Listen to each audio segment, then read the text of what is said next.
Hello, my name's Angela from Angela Simpson Functional Medicine Physiotherapy.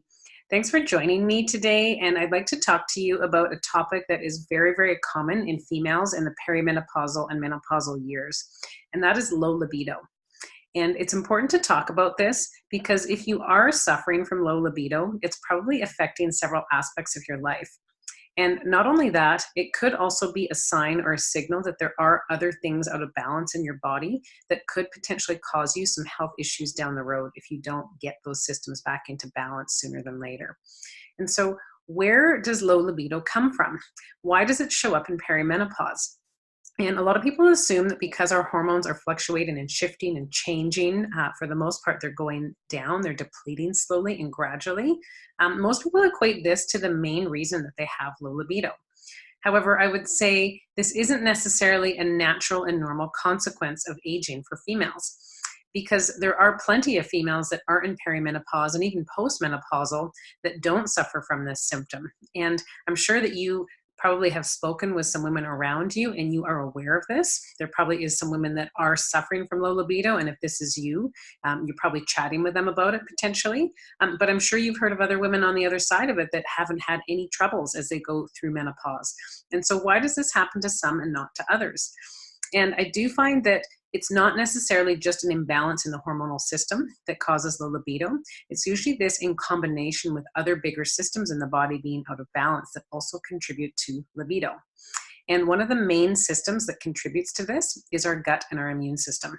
And so quite commonly what can happen if our gut and immune system are out of balance for some reason, potentially if there's some inflammation in the gut, this could come from different foods that we're eating. It could be coming from stress that's actually not allowing us to digest and absorb our nutrients correctly. Our gut is where the neurotransmitters are produced that actually send signals and messages to our brain that do contribute to libido. And these are called neurotransmitters. And so some people do have lower than optimal neurotransmitter production that does contribute to libido. And quite commonly, this is related to gut imbalances. Sometimes there also is a genetic predisposition to this. So some people genetically don't produce as many of these neurotransmitters. And so if you potentially have felt that you may have had lower than is ideal or similar to other people around you sex drive for maybe your whole life, you might actually have some genetics around this. And this can be tested for, and there actually is ways to help correct and rebalance this if this is you. But if you are more so in the category where you feel like you used to have a good sex life and you used to have good libido, and it's all of a sudden shifted and changed as you've gotten into your 40s and beyond, quite likely there are some system imbalances that can be corrected once you actually discover where those imbalances are.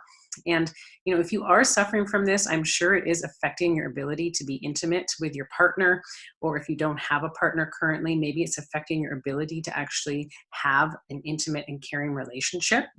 And, we don't want this to continue, and we don't want you to just accept that this is potentially normal, because it's not. And it is something that can be rebalanced when you learn the root cause of where it's coming from. And so quite commonly, I find that when I work with women and we discover the root cause of where this low libido is coming from, not only do we correct the symptom of low libido so you can get your intimacy back in your life, we also correct other big systems in the body that could potentially have been out of balance for a long time. And these systems, if it is the gut and the immune system, they can actually be a signal for bigger things to come as far as negative health consequences.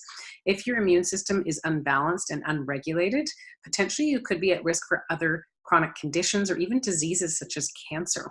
And so it's really important that we not just think, how can I get my libido back?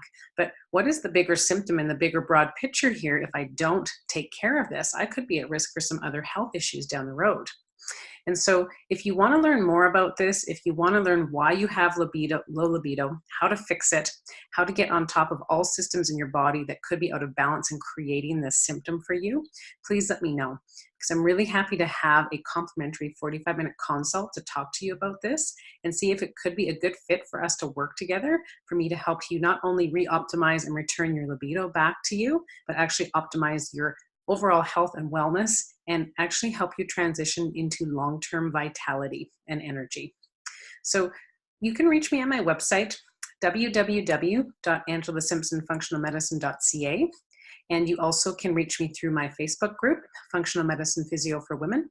You can either send me a private message there, or you can comment on the video or any of my posts there. So thank you so much for watching, and I really look forward to seeing you again or speaking with you again soon. Take care.